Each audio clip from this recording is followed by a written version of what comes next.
Hello everyone, कैसे हैं आप सब। आशा करती हूँ आप सब अच्छे होंगे और मैं अपने चैनल दून रिएक्शन गर्ल में आपका बहुत बहुत स्वागत करती हूँ। आज की जो रिएक्शन वीडियो बनने वाली है वो बहुत ज़्यादा वायरल हो रही है। मैं बात कर रही हूँ ध्रुव राठी जी की नई वीडियो के ऊपर। ध्रुव राठी जी की एक नई वीडियो आई है जो काफ़ी ज़्यादा वायरल हो रही है, बहुत ज़्यादा देखी जा रही है। और ध्रुव राठी तो सभी जानते हैं, ऐसी बहुत सी बातें हैं जिनसे हम अनजान हैं, जो हमें पता ही नहीं है। ध्रुव राठी हर एक चीज़ सर्च करके हमें वो पूरा कंफर्म करके बताते हैं कि क्या चल रहा है, क्या हो रहा है, किस चीज़ को छुपाया जा रहा है, किस चीज़ को किस तरीके से दिखाया जा रहा है। तो ये नई वीडियो जो है वो है डिक्टेटरशिप कन्फर्म्ड ये वीडियो है। तो चलिए साथ में वीडियो देखते हैं और उसके बाद हम अपनी सुझाव रखेंगे कि हम क्या सोचते हैं इस बारे में। तो चलिए वीडियो स्टार्ट करते हैं और वीडियो को स्टार्ट करने से पहले प्लीज़ मेरे चैनल को लाइक शेयर और सब्सक्राइब जरूर कर दीजिएगा। नमस्कार दोस्तों, क्या हमारा देश तानाशाही की ओर गिरता जा रहा है? एक महीने पहले ये सवाल जब मैंने आप लोगों से पूछा था, जाहिर सी बात है बहुत से लोगों को शॉकिंग लगा था। लेकिन किसी भी सच्चे देशभक्त के लिए जो सही मायनों में देश की परवाह करता है, उसके लिए सवाल बहुत जरूरी है। कुछ लोगों को डाउट हुआ था कि क्या सही में ऐसा हो रहा है या नहीं हो रहा, लेकिन पिछले एक महीने में जो कुछ हुआ है देश में, उसे देखकर तो यकीनन आपकी आंखें खुल जानी चाहिए। दिल्ली के चीफ मिनिस्टर अरविंद केजरीवाल को बिना मनी ट्रेल और बिना कन्विक्शन के अरेस्ट कर लिया गया। 3 में से 2 इलेक्शन कमिश्नर्स को प्रधानमंत्री मोदी की मर्जी के अनुसार अपॉइंट किया गया। इलेक्टोरल बॉन्ड्स, इतिहास के सबसे बड़े घोटाले की खबरों को टीवी चैनलों से और अखबारों से गायब कर दिया गया। देश की सबसे बड़ी ऑपोजिशन पार्टी कांग्रेस कह रही है कि उनके बैंक अकाउंट्स को फ्रीज किया जा चुका है, वो कैंपेन नहीं कर पा रहे। सालों पुराने केसेस को लेकर इलेक्शन से एकदम पहले इनकम टैक्स डिपार्टमेंट ने इन पर 1700 करोड़ का फाइन लगा दिया। रिपोर्ट किया जा रहा है कि कम्युनिस्ट पार्टी पर भी 11 करोड़ का फाइन लगा दिया। देश भर से खबरें आ रही हैं कि कैसे ऑपोजिशन के कैंडिडेट्स डिक्लेयर होते ही उन पर ईडी और आईटी के नोटिस आ जा रहे हैं। और कांग्रेस का तो ये तक कहना है कि उन्हें अखबारों में पेड एडवर्टाइजमेंट्स छापने तक नहीं दिया जा रहा। इसको छपवाने के लिए हमने नीचे अपना नाम भी दिया, सारा ब्यौरा दिया कि चंदा दो धंधा लो चल रहा था। इस विज्ञापन को छापने से मुख्य जो अखबार थे उन्होंने मना कर दिया। ये क्या हो रहा है देश में? क्या इस तरीके से इलेक्शंस लड़ी जाएंगी? हम लोग क्या कर सकते हैं यहाँ पर देश की डेमोक्रेसी को बचाने के लिए? इन सब सवालों के जवाब इस वीडियो में जानते हैं। और कुछ लोग जिन्हें अभी भी लगता है कि डेमोक्रेसी सुरक्षित है देश में अभी भी, या फिर जिन्हें लगता है कि तानाशाही अच्छी चीज होगी देश के लिए, इनके सवालों को भी आंसर करते हैं। तानाशाह बहुत बेकार।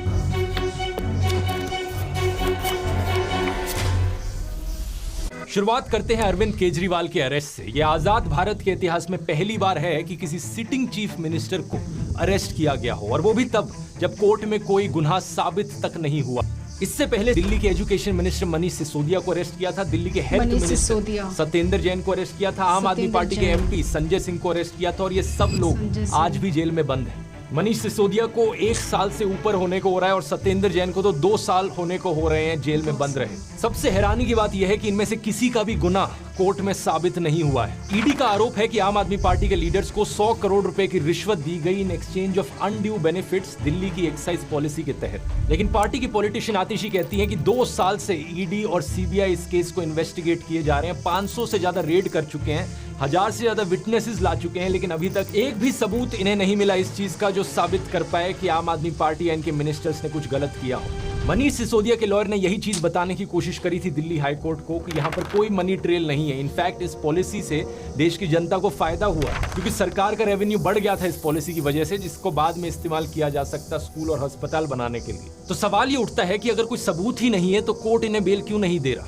इसके पीछे कारण है PMLA, prevention of money laundering act का कानून। स्पेसिफिकली कहा जाए तो 2018 में जो इस कानून में अमेंडमेंट करी गई थी मोदी सरकार के द्वारा, इस अमेंडमेंट में सरकार ने बेल की कंडीशंस बदल दी, बेल लेने को और मुश्किल बना दिया। बाकी कानूनों में क्या होता है, innocent until proven guilty, bail मिलना आपका अधिकार कंसिडर किया जाता है। लेकिन PMLA में अब क्या हो गया है, गिल्टी अंटिल प्रूवन इनोसेंट, आपको तब तक बेल नहीं मिलेगी जब तक आप अपने आप को इनोसेंट ना साबित करो। इसी 2018 की अमेंडमेंट में ईडी को और ताकत भी दे दी गई थी। इन चीजों को अरविंद केजरीवाल ने खुद भी एक्सप्लेन किया था अपनी अरेस्ट से पहले। ईडी के केसेस में जमानत क्यों नहीं मिल रही लोगों को? अब ये पूरा कानून इन्होंने ईडी में पलट दिया। अब इसमें हो गया you are guilty till proved innocent. इस कानून में इन्होंने ये लिखा है कि आपके ऊपर आरोप लगेगा, आपके ऊपर FIR होगी, झूठा सच्चा जो मर्जी आरोप लगा दें, आपको गिरफ्तार कर लिया जाएगा और आपको बेल तब तक नहीं मिलेगी जब तक आपका मुकदमा पूरा नहीं हो जाता और आप इनोसेंट प्रूव नहीं हो जाते। लेकिन बात सिर्फ इतनी सिंपल नहीं है दोस्तों। अरविंद केजरीवाल के इस अरेस्ट के पीछे एक इलेक्टोरल बॉन्ड घोटाले का भी कनेक्शन। कोर्ट में जो हियरिंग हुई उसके अनुसार अरविंद केजरीवाल को 4 लोगों की स्टेटमेंट्स के बल पर अरेस्ट किया ईडी ने।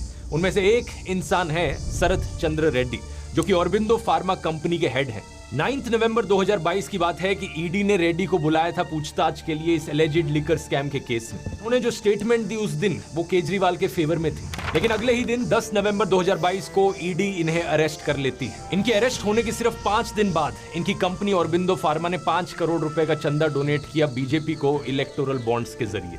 ये चीज हम जानते हैं इलेक्टोरल बॉन्ड डेटा को देखकर। आप क्रोनोलॉजी समझ लीजिए। ये करीब 6 महीने तक जेल में रहते हैं। अरविंद केजरीवाल ने कोर्ट में कहा कि इन्होंने 9 अलग अलग स्टेटमेंट्स दी इस 6 महीने के पीरियड में, जो कि सारी स्टेटमेंट्स केजरीवाल के फेवर में थी। उसकी अरेस्ट हुई, उसके बाद उसके 9 स्टेटमेंट्स होते हैं। 9 स्टेटमेंट्स वो मेरे खिलाफ नहीं बोलता। उसके बाद 6 महीने उसको अरेस्ट करने के बाद 25 अप्रैल को टूट जाता है। लेकिन 25 अप्रैल 2023 को 6 महीने जेल में रहने के बाद अगली स्टेटमेंट जो देते हैं वो केजरीवाल के खिलाफ होती है। अगले ही महीने मई 2023 को ईडी इन्हें बेल दे देती है और जून 2023 में ये ईडी के अप्रूवर बन जाते हैं इस केस में। और बेल मिलने के करीब 6 महीने बाद इनकी कंपनी 25 करोड़ रुपए की और डोनेशन करती है बीजेपी को। अब देख रहे हो दोस्तों किस लेवल का खेल खेला जा रहा है। इलेक्टोरल बॉन्ड्स का डेटा हमें बताता है कि टोटल में इनकी कंपनी ने 52 करोड़ रुपीस की बॉन्ड्स खरीदी थी, जिनमें से 2/3 करीब 34 करोड़ रुपीस बीजेपी के पास गई, 15 करोड़ बीआरएस के पास और 2.5 करोड़ टीडीपी के पास।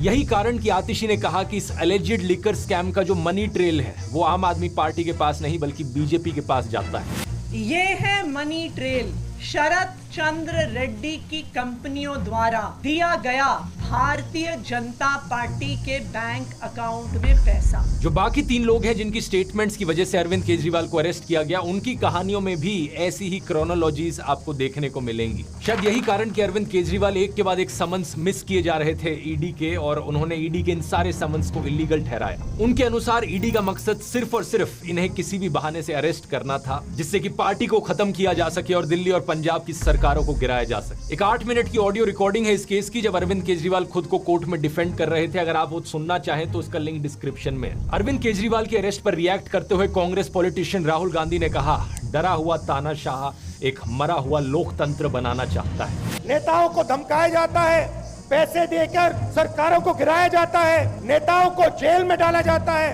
ये पूरी की पूरी मैच फिक्सिंग करने की कोशिश की जा रही है। मीडिया समेत सभी संस्थाओं पर कब्जा, पार्टियों को तोड़ना, कंपनियों से हफ्ता वसूली, मुख्य विपक्षी दल का अकाउंट फ्रीज करना और अब तो चुने हुए मुख्यमंत्रियों की गिरफ्तारी भी आम बात हो गई है। कांग्रेस पार्टी को यहाँ अलग तरीकों से खत्म करने की कोशिश करी जा रही है और ये कोशिश भी कई महीनों से जारी है। पिछले साल अगस्त के महीने में राहुल गांधी पर एक बहुत ही अजीबोगरीब डिफेमेशन केस किया गया, जिसके जरिए उन्हें डिस्क्वालीफाई करने की कोशिश करी गई थी। इस केस की मैंने डिटेल में इस वीडियो में बात करी थी, जिसमें सूरत के कोर्ट ने 2 साल की सजा सुनाई राहुल गांधी को।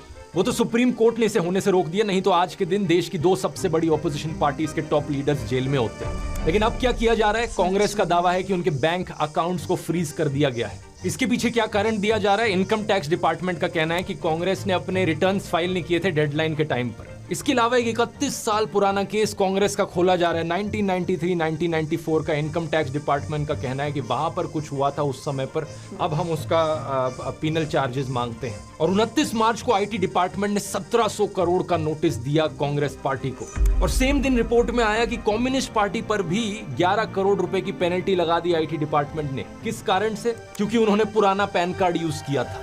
हर एक ऑपोजिशन पार्टी को इसी तरीके से टारगेट किया जा रहा है। इस ट्वीट को देखिए। टीएमसी पार्टी के कैंडिडेट साकेत गोखले ने लिखा कि पिछले 72 घंटे में इन्हें 11 अलग अलग इनकम टैक्स के नोटिस आ गए। कुछ तो 7-7 साल पहले के नोटिस हैं। क्या ऐसे होंगी देश में फ्री और फेयर इलेक्शंस? हालातों को देखकर इस फिल्म की याद आती है, द डिक्टेटर नाम की एक कॉमेडी फिल्म, जो कि एक सैटारिकल कहानी सुनाती है एक फिक्शनल डिक्टेटर की। रेस जीतने के लिए डिक्टेटर किसी भी हद तक जाने को तैयार है। आज जो भी ये सब हो रहा है देश में, इसकी खबर दुनिया भर में पहुंच रही है दोस्तों। पहले जर्मनी की तरफ से स्टेटमेंट आई, फिर अमेरिका ने स्टेटमेंट दी और अब तो यूनाइटेड नेशंस भी कहने लग रहा है। वो उम्मीद करते हैं कि इंडिया में लोग फ्री और फेयर तरीके से वोट कर पाएंगे, सबके राइट्स को प्रोटेक्ट किया जाएगा, सरकार के इन कारनामों की वजह से दुनिया भर में भारत की रेपुटेशन नीचे गिर रही है। कुछ बीजेपी के पॉलिटिशियंस तो अब ओपनली कह रहे हैं हम 400 से ज्यादा सीट लाना चाहते हैं ताकि हम देश का कॉन्स्टिट्यूशन बदल सके। इस खबर को देखो, 27 मार्च को शिवसेना ने अपने पॉलिटिशियन अमोल कीर्तिकर को कैंडिडेट घोषित किया। ये हुआ सुबह के 9 बजे और सिर्फ 1 घंटे बाद 10 बजे इन्हें ईडी का नोटिस आ गया। अमोल कीर्तिकर जी जैसे उनका नाम घोषित हुआ, उनको ईडी का समन्स आया। ये दबाव तंत्र है, ये डराने की कोशिश है। एनसीपी के लीडर प्रफुल्ल पटेल याद है, इन पर एक भारी आरोप लगाया गया था करप्शन केस का बीजेपी के द्वारा। 8 महीने पहले इन्होंने लेकिन अपनी पार्टी तोड़कर बीजेपी की अलायंस ज्वाइन कर ली थी और इसका नतीजा क्या हुआ? 29 मार्च की इस खबर को देखो। जो भी केस सीबीआई ने चलाया था इनके खिलाफ, उसे अब बंद कर दिया गया। अब मोदी सरकार कहती है कि यहाँ कोई करप्शन नहीं था। ऐसे ही बहुत से और केसेस हैं, जैसे कि नवीन जिंदल का केस देखो। ये कांग्रेस के कैंडिडेट थे, इन पर कोलगेट स्कैम का आरोप लगा था, लेकिन 25 मार्च को ये बीजेपी ज्वाइन करते हैं और अचानक से इन्हें बीजेपी का टिकट मिल जाता है। ये सब देखने के बाद भी कुछ लोग इतने बेशर्म हैं कि वो फिर भी कहते हैं अरे अगर ये नहीं तो और कौन। हालत देख रहे हो देश में क्या हो गई है। हालत ये हो गई है कि कोई भी और ऑप्शन यहाँ पर बेहतर है। देश में इलेक्शंस को फेयर तरीके से कंडक्ट करवाने की रिस्पॉन्सिबिलिटी आती है इलेक्शन कमीशन के ऊपर, लेकिन वहां अपनी अलग कहानी चल रही है। 9 मार्च 2024 को इलेक्शन कमिश्नर अरुण गोयल ने अपनी पोस्ट से रिजाइन कर दिया। Chief election commissioner Rajiv Kumar का कहना था कि उन्होंने ये इस्तीफा दिया क्योंकि हेल्थ कंसर्न्स थे उनको, लेकिन द हिंदू अखबार के अनुसार उनके पास के जो लोग थे उनका कहना है कि एक्चुअली में अरुण गोयल की जो हेल्थ थी वो परफेक्ट थी। कारण इसके पीछे ये बताया जा रहा है कि chief election commissioner Rajiv Kumar और इलेक्शन कमिश्नर अरुण गोयल के बीच में असहमतियां थी। अब इसके अलावा एक और इलेक्शन कमिश्नर की पोस्ट खाली पड़ी थी। देश में 3 इलेक्शन कमिश्नर्स होते हैं। इनके रेजिग्नेशन के बाद 2 पोस्ट खाली हो गई।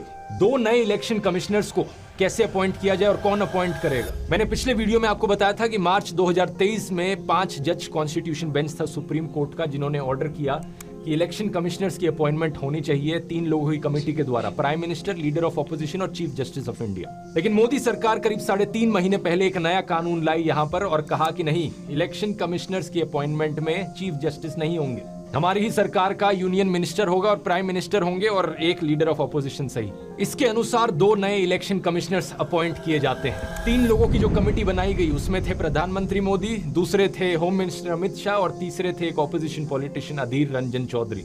लेकिन इस अपॉइंटमेंट के वक्त भी प्रॉपर प्रोसीजर नहीं फॉलो किया गया। अधीर रंजन चौधरी ने कहा कि एक रात पहले उन्हें 212 नामों की लिस्ट दी गई और मीटिंग से एकदम पहले उन्हें 6 नामों की शॉर्टलिस्ट दी गई और उन्हें समय ही नहीं दिया गया जज करने के लिए कि किसे अपॉइंट करना चाहिए, उनका बैकग्राउंड क्या है, लोगों का उनका एक्सपीरियंस कितना है, उनकी इंटीग्रिटी कितनी है। प्रधानमंत्री मोदी और अमित शाह ने अपनी मर्जी से इन 2 इलेक्शन कमिश्नर्स को अपॉइंट कर दिया। सुप्रीम कोर्ट ने अपनी तरफ से कंसर्न जरूर एक्सप्रेस किया कि ये गलत है कि इस तरीके से सही डिटेल्स नहीं दिखाई गई, लेकिन उसके अलावा कोर्ट ने कोई एक्शन नहीं लिया। कोर्ट ने कहा कि बहुत केओस हो जाएगा अगर हम 2 अपॉइंटमेंट्स को रोक दे तो कौन थे ये 2 नए इलेक्शन कमिश्नर्स जिन्हें अपॉइंट किया गया? पहले थे ज्ञानेश कुमार, एक रिटायर्ड आईएएस ऑफिसर जो कि एक्चुअली में 2016 से 21 के बीच में होम मिनिस्ट्री के अंदर काम करते थे अंडर अमित शाह। दूसरे हैं सुखबीर संधू जो कि रिटायर्ड आईएएस ऑफिसर हैं और 2014 से लेकर 2023 के बीच में इन्होंने पहले ministry of human resource development में काम किया, चेयरपर्सन ऑफ NHAI रहे और चीफ सेक्रेटरी रहे उत्तराखंड के। क्या इन इलेक्शन कमिश्नर से एक्सपेक्ट किया जा सकता है कि ये फेयर तरीके से लोकसभा की इलेक्शंस कंडक्ट करवाएंगे? ये टाइम ही बताएगा। अब हमारे देश में अगर कोई इंस्टीट्यूशन सही तरीके से काम नहीं कर रहा है तो जिम्मेदारी जुडिशरी पर आती है, लेकिन देश के कोर्ट्स में भी जो कहानी चल रही है वो भी ज्यादा अलग नहीं है। 8 मार्च को एक बहुत ही शॉकिंग केस देखने को मिला। कैलकाटा हाई कोर्ट के जज अभिजीत गांगोपाध्याय ने अपनी पोजीशन से रिजाइन कर दिया और कुछ ही दिनों बाद फॉर्मली भारतीय जनता पार्टी को ज्वाइन कर लिया। इन्होंने खुद एडमिट किया कि रेजिग्नेशन से पहले ही इन्होंने बीजेपी को अप्रोच किया था और एक रीसेंट इंटरव्यू में इन्होंने बताया कि इन्हें बड़ी मुश्किल होती है गांधी और गोडसे के बीच चुनने में। ऐसे जजेस अगर पॉलिटिकल पार्टीज के कांटेक्ट में रहेंगे तो क्या हमारी जुडिशरी को आजाद कहा भी जा सकता है? आप ही बताइए। कोर्ट कचहरी के सिस्टम में अक्सर एक बात बार बार दोहराई जाती है, bail is the rule, jail is an exception. इसका मतलब है कि बेल मिलना अधिकार है लोगों का, लेकिन आज के दिन चीफ जस्टिस ऑफ इंडिया कह रहे हैं कि डिस्ट्रिक्ट कोर्ट्स में जेल रूल बनता जा रहा है। लोअर कोर्ट्स के जजेस बेल देने से झिझक रहे हैं। एडवोकेट दुष्यंत दवे के अनुसार जजेस पर प्रेशर है, एक डर का माहौल है, जजेस को अपनी फैमिलीज की चिंता होती है। अब कुछ लोग कहेंगे कि अगर देश में हालत सही में इतनी बुरी है तो मैं ये वीडियो कैसे बना पा रहा, अगर देश सही में डिक्टेटरशिप की ओर गिरता जा रहा है तो मेरा मुंह बंद कैसे नहीं कराया गया अभी तक। अगर लोकतंत्र खत्म हो जाए तो ऐसी चीज चल ही नहीं सकती है। द प्रिंट के शेखर गुप्ता ने भी यही आर्ग्यूमेंट उठाया था मेरे पिछले वीडियो के बाद। इन सब लोगों के लिए मेरा एक सवाल है, स्क्रीन पर इस वीडियो को देखो और मुझे बताओ कि ये गाड़ी टूटी हुई है या सही सलामत है। अब कोई भी नॉर्मल इंसान कहेगा ऑब्वियसली भाई टूटी हुई गाड़ी है, लेकिन शेखर गुप्ता का लॉजिक अगर यहाँ इस्तेमाल किया जाए तो वो कहेंगे देखो गाड़ी में ड्राइवर बैठा है, गाड़ी चल रही है, इसका मतलब गाड़ी सही सलामत है। कोई सेंस है इस बात का? मेरा मुंह बंद नहीं हुआ अभी तक, इसकी खुशी मना रहे हो, और उनका क्या जिनका मुंह बंद ऑलरेडी कराया जा चुका है। इस न्यूज हेडलाइन को देखिए, 6 लोगों को अरेस्ट किया गया और 100 से ज्यादा FIRs कराई गई सिर्फ इसलिए क्योंकि लोग पोस्टर चिपका रहे थे मोदी हटाओ देश बचाओ के। लेट पवन जायसवाल पर 4 सेक्शंस के अंडर केसेस फाइल किए गए सिर्फ इसलिए क्योंकि उन्होंने ये रिपोर्ट किया स्कूल में मिड डे मील के तौर पर बच्चों को नमक के साथ रोटियां खिलाई जा रही हैं। ये एक बहुत बड़ी लॉजिकल फैलेसी है जिसे फॉल्स डिलेमा कहा जाता है। चीजों को जबरदस्ती ब्लैक एंड व्हाइट बना देना कि या तो देश एक डेमोक्रेसी है या फिर एक डिक्टेटरशिप है, बीच में कुछ हो ही नहीं सकता। मैंने कभी नहीं कहा था कि देश ऑलरेडी 100% डिक्टेटरशिप बन गया। मैंने कहा था देश डिक्टेटरशिप की ओर गिर रहा है और अभी भी यही कह रहा हूं कि डेमोक्रेसी और डिक्टेटरशिप ये एक स्पेक्ट्रम है, एक स्केल है बहुत बड़ा।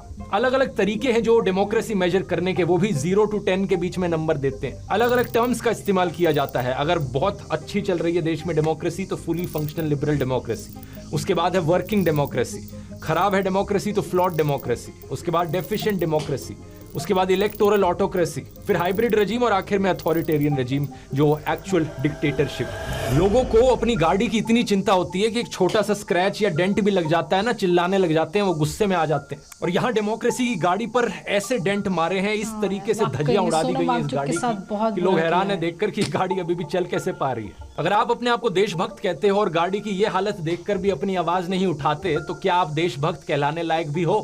इसी महीने डेमोक्रेसी रिपोर्ट 2024 रिलीज हुई स्वीडन के वी डेम इंस्टीट्यूट के द्वारा, और इसने इंडिया को पता है कौन सी कैटेगरी में डाला है? इलेक्टोरल ऑटोक्रेसी की कैटेगरी में डाला है। फुल डिक्टेटरशिप से 2 कदम दूर। इसका मतलब है कि देश में मल्टी पार्टी इलेक्शंस तो हो रही हैं, लेकिन एक फेयर लेवल प्लेइंग फील्ड नहीं मिल पा रही है। लोगों की आजादी खत्म करी जा रही है। इस रिपोर्ट में लिखा है कि मोदी सरकार ने सेडिशन, डिफेमेशन और काउंटर टेररिज्म जैसे कानूनों का इस्तेमाल किया है अपने खिलाफ उठ रही आवाजों को दबाने के लिए, और जल्द ही इस लिस्ट में एक और कानून भी ऐड हो सकता है। ब्रॉडकास्टिंग सर्विसेज रेगुलेशन बिल 2023 के अंदर नए IT रूल्स लाने की कोशिश करी जा रही है। इसके अनुसार ब्रॉडकास्टिंग की एक बहुत ब्रॉड डेफिनेशन बनाई गई है। जिन जिन लोगों का YouTube चैनल है, Facebook अकाउंट है, Instagram हैंडल है या WhatsApp चैनल भी है, वो सब ब्रॉडकास्टर्स की कैटेगरी में आएंगे।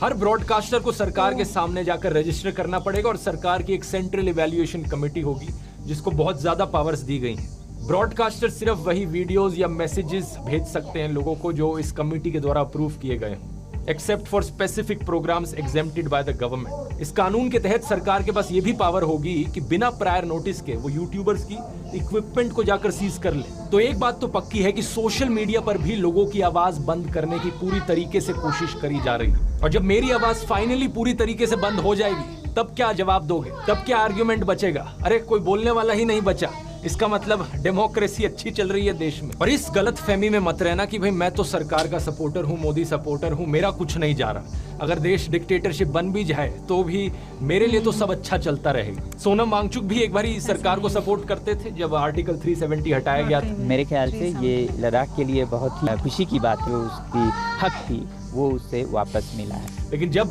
उनके एरिया में कोई प्रॉब्लम आई और उन्होंने अपनी आवाज उठाने की कोशिश करी, 21 दिन तक अनशन पर बैठने के बावजूद भी सरकार का मुंह नहीं खुला। उनके पास कोई नहीं। डिक्टेटरशिप में एक डिक्टेटर सिर्फ अपने अहंकार, अपनी पावर, अपने पैसे से मतलब रखता है, उसे जनता की कोई फिक्र नहीं होती। बहुत से किसान भी सरकार के समर्थक थे, लेकिन जब उन्हें पता चला कि उन्हें अपनी मांगे रखने का अधिकार भी नहीं दिया जाएगा, सारा मीडिया उन्हें देशद्रोही करके बदनाम करेगा, तब उन्हें एहसास हुआ कि डिक्टेटरशिप का क्या मतलब हो सकता है। आप एक स्टूडेंट हो, पेपर लीक होता है, चुप बैठे रहो। बढ़ती महंगाई के खिलाफ आपको आवाज उठानी है, आवाज दबा दी जाएगी। अपनी डेली लाइफ में किसी भी तरीके का ना इंसाफ अगर आप सह रहे हो, आपके पास कोई ऑप्शन नहीं बचेगा अपना मुंह बंद करके चुप बैठे रहने के अलावा। बेरोजगारी और महंगाई जैसे मुद्दों पर तो ये चीज हम ऑलरेडी होते हुए देख सकते हैं। अगस्त 2023 में minister of state Jitendra Singh ने पार्लियामेंट को बताया कि 9,60,000 से ज्यादा सेंट्रल गवर्नमेंट जॉब्स वेकेंट पड़ी हैं। प्राइवेट जॉब्स की बात करी जाए तो हायरिंग प्लेटफॉर्म इंडीड ने फरवरी के इस साल में बताया कि दिसंबर 2021 से फ्रेशर जॉब पोस्टिंग्स डिक्लाइन होती जा रही हैं। मार्च 2024 की ये रिपोर्ट फ्रंटलाइन की है। आईटी सेक्टर में भी हायरिंग डिक्लाइन देखने को मिल रहा है। जॉब्स की सिचुएशन इतनी खराब है कि हरियाणा सरकार को 10,000 से ज्यादा कॉन्ट्रैक्चुअल लेबर की नौकरियां एडवर्टाइज करनी पड़ी इजराइल में। एक ऐसा देश जो वॉर जोन बना बैठा है, हरियाणा के यूथ को वहां भेजा जा रहा है सरकार के द्वारा। ये हालत है देश में जॉब्स की। और महंगाई की तो क्या ही बात करनी। पेट्रोल का दाम 90 रुपए से लेकर 110 रुपए तक पहुंच चुका है। जनवरी 2024 की रिपोर्ट बताती है कि यूनाइटेड नेशंस का जो फूड प्राइस इंडेक्स है वो ग्लोबल फूड इन्फ्लेशन को -10.1% पर डालता है। यानी दुनिया भर में खाने के प्राइसेस कम हो रहे हैं, लेकिन इंडिया में फूड प्राइस इंडेक्स इन्फ्लेशन क्या है दिसंबर 2023 की 9.5%। सरकार खुद 80 करोड़ से ज्यादा लोगों को फ्री खाना बांटती है। बताओ क्या जरूरत पड़ी 80 करोड़ लोगों को फ्री खाना देने की? ये तभी हो सकता है जब इन लोगों के पास खाना खाने तक के पैसे नहीं है। अब ये सब सुनने के बाद अभी भी कुछ लोग कहेंगे कि भाई तू सिर्फ मोदी सरकार के बारे में क्यों बोल रहा है? But what about Indira Gandhi dictatorship? वो भी तो डिक्टेटर थी। उनके डिक्टेटर वाली चीजों के बारे में क्यों नहीं बात करता? ये फिर से एक फालतू का आर्ग्यूमेंट है। इसे एक रेड हेरिंग फैलेसी कहा जाता है। क्या मैं जिंदा था उस वक्त जिस समय इंदिरा गांधी ने इमरजेंसी लगाई? नहीं।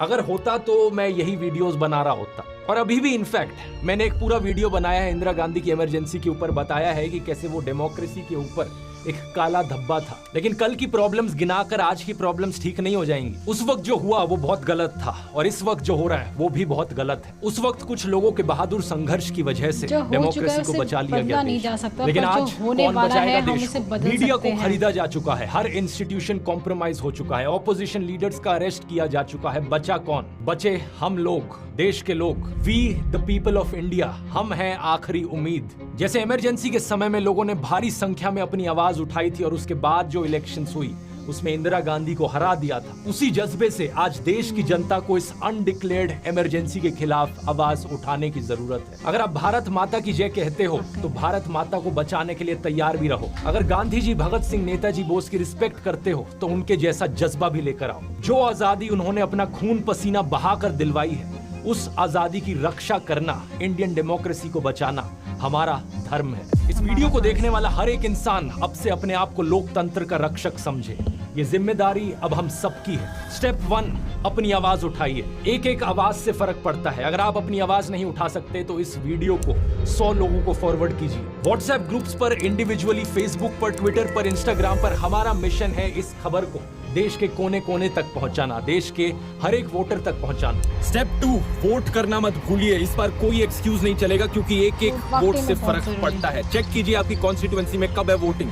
अगर आप देश के बाहर होंगे तो आ जाइए वोट करने, क्योंकि इस बार सब कुछ दांव पर है। इस लिंक पर जाइए, ये लिंक डिस्क्रिप्शन में भी मिल जाएगा, चेक करने के लिए कि आप वोटिंग के लिए ऑलरेडी रजिस्टर्ड है या नहीं। अगर आपका नाम इस लिस्ट में नहीं आता इसका मतलब आप वोटिंग के लिए रजिस्टर्ड नहीं है। वोटर रजिस्ट्रेशन कंप्लीट करने के लिए इस लिंक पर जाइए, ये भी नीचे डिस्क्रिप्शन में मिल जाएगा। स्टेप 3, अपने आसपास लोगों तक बात पहुंचाइए। क्या आप जानते हैं देश में 30 से 35% एलिजिबल वोटर्स वोट डालने ही नहीं जाते। अपने परिवार में लोगों को कन्विंस कीजिए, अपने दोस्तों को बताइए, अपने मोहल्ले में लोगों को कन्विंस कीजिए। जिस दुकानदार के पास जाकर आप रोज सब्जी खरीदते हैं, जिस धोबी से कपड़े प्रेस करवाते हैं, जो हाउस हेल्पर आपके घर में आते हैं, कितने लोगों को आप रीच आउट कर सकते हैं और देश की इस इमरजेंसी सिचुएशन की खबर उन लोगों तक पहुंचा सकते हैं और उन्हें कन्विंस कर सकते हैं वोट करने के लिए। ये मत सोचना कि मैं अकेला क्या कर सकता हूँ। जैसा कृष्ण गीता में कहते हैं, फल की चिंता मत करो, जो तुम्हारा कर्म है वो कर्म करो। इस वीडियो को देखने वाला अगर हर एक इंसान बस ये ठान ले कि अगले 20 दिन तक मैं रोज 5 लोगों को जाकर इसके बारे में बताऊंगा, उसी से ही काम बन जाएगा। हम 1 करोड़ से ज्यादा लोग हैं इस YouTube चैनल से जुड़े हुए। एक इंसान को सिर्फ 100 लोगों को रीच आउट करना है और इस तरीके से हम देश के कोने कोने तक सारे 100 करोड़ एलिजिबल वोटर्स को रीच आउट कर सकते हैं। और स्टेप 4, ये सब करना है खुशी से, हंसते हुए और प्यार फैलाते हुए। जोर से हंसना ताकि आपकी हंसी तानाशाह के अहंकार को डुबा दे। प्यार का दरिया बहाना है जिससे नफरत और अविश्वास का सब कीचड़ हट जाए। तो इन 4 चीजों को याद रखना, अपनी आवाज उठानी है, वोट करना है, दूसरों को वोट करवाना है और हंसना और प्यार फैलाना है। बस इतनी सी जरूरत है। हम देश को बचा सकते हैं, हम देश को बचाएंगे। इनकलाब जिंदाबाद, जय हिंद। उफ, मेरा सर घूम रहा है, मेरा सर चकरा रहा है। मुझे समझ में नहीं आ रहा है कि मैं बोलूँ तो बोलूँ क्या। मतलब इतना कुछ चल रहा है हमारे देश में, इतना कुछ, और हमें बस इन बातों में फंसा रखा है। जय श्री राम बोलो, धर्म धर्म कर रहे हैं, हिंदू मुस्लिम कर रहे हैं, बस। इसके अलावा जो वाकई में जो ध्रुव राठी ने इतनी सारी बातें रखी, उनसे हम बिल्कुल अनजान बैठे हुए हैं। अनबिलीवेबल, मुझे बिल्कुल विश्वास नहीं हो रहा है कि आज के टाइम पे हमारे भारत की हालत क्या से क्या होती जा रही है। क्या हो गया है इतना कुछ, क्यों भाई, क्यों पता नहीं। गॉड, मैंने जो सुना, आप लोगों ने भी पूरी वीडियो देखी मेरे साथ, सुन के इतना ज़्यादा खराब लग रहा था कि जो भारत, जिस भारत की बात सारी दुनिया करती थी कि भारत ऐसा है, भारत, और आज उसी भारत की निंदा की जा रही है, शर्मसार किया जा रहा है भारत को। बहुत ही ज़्यादा, बहुत दुखी हुई हूँ, बहुत ज़्यादा दुख पहुँच रहा है मुझे। एक डेढ़ महीने पहले से ये मुझे एहसास हो रहा है और मुझे ऐसा लग रहा है कि कुछ गलत है। उससे पहले मैं भी मोदी जी को सपोर्ट करती थी, मैं भी मोदी जी के बारे में ऐसा सोचती थी कि मोदी जी सब कुछ अच्छा कर रहे हैं, देश के भले के लिए कर रहे हैं। उनकी जितनी भी बातें आती थी ऐसा लगता था कि वाकई में दम है उनकी बातों में। वो शायद से गरीबी हटा रहे हैं, रोजगार लेकर आएंगे, लोगों के विकास के बारे में सोच रहे हैं। मैं ऐसा सोचती थी, बट धीरे धीरे जो उनकी बातें खुल रही है, जो सच्चाई सामने आ रही है, तो मुझे लग रहा है कि बहुत ज़्यादा गलत, मोदी सरकार बहुत ज़्यादा गलत कर रही है सबके साथ, बहुत ही ज़्यादा गलत। मैंने इतनी सारी वीडियोस देखी है बीजेपी की, इतनी सारी, पर बीजेपी लीडर्स में ऐसा कोई भी नहीं था जो कि बात करे एजुकेशन की, रोजगार की, या किसी अच्छी फैसिलिटी की, महंगाई की। कोई ना बात करना चाह रहा है, ना इस बारे में कोई टॉपिक छिड़ रहा है। सिर्फ किया जा रहा है हिंदू मुस्लिम, राम मंदिर, अगर मुसीबत में हो तो राम मंदिर का नाम लो, और हम हिंदू जो हैं वो दिक्कत परेशानी में क्यों, क्योंकि मुसलमान हमारे देश में। अरे मुसलमान तो पहले से हमारे देश में है, ये भारत है, भारत में सभी धर्म के लोग पहले से रहते आए हैं। कौन सा अभी बस मोदी सरकार के आने के बाद ही वो आए हैं, वो तो पहले से ही हमारे देश में पहले से रहते आए हैं और सब कुछ ठीक ही चल रहा था। ये जो अब किया है, ये धर्म के नाम पे पंगे दंगे फसाद, ये सब अब हो रहा है, पहले ऐसा कुछ भी नहीं था, कुछ भी नहीं। बात करते हैं हम, आम जनता क्या उम्मीद रखती है। आम जनता तो बस एक यही उम्मीद रखती है कि आप हमारे लिए एजुकेशन प्रोवाइड करो, अच्छी से एजुकेशन होनी चाहिए, हॉस्पिटल की फैसिलिटीज़ होनी चाहिए, जॉब अपॉर्चुनिटीज़ होनी चाहिए, ये सब होनी चाहिए। अगर जब ये सब होगी तो हम जो जनता है वो वोट ज़रूर देगी, साथ ज़रूर देगी। बट अगर जनता को ये सब नहीं मिल रहा है तो फिर जनता क्यों उस तरफ आना चाहेगी, क्यों जनता जानबूझ के बिल्कुल आंखों में पट्टी बांध के फालतू वोट करेगी। ये तो बिल्कुल भी पॉसिबल नहीं है। आज के टाइम पे अरविंद केजरीवाल जी की बात लीजिए, वो वाकई में जेल में अरेस्ट हो रहे हैं, वो भी तब जब उनके खिलाफ कोई भी सबूत नहीं मिल रहा है।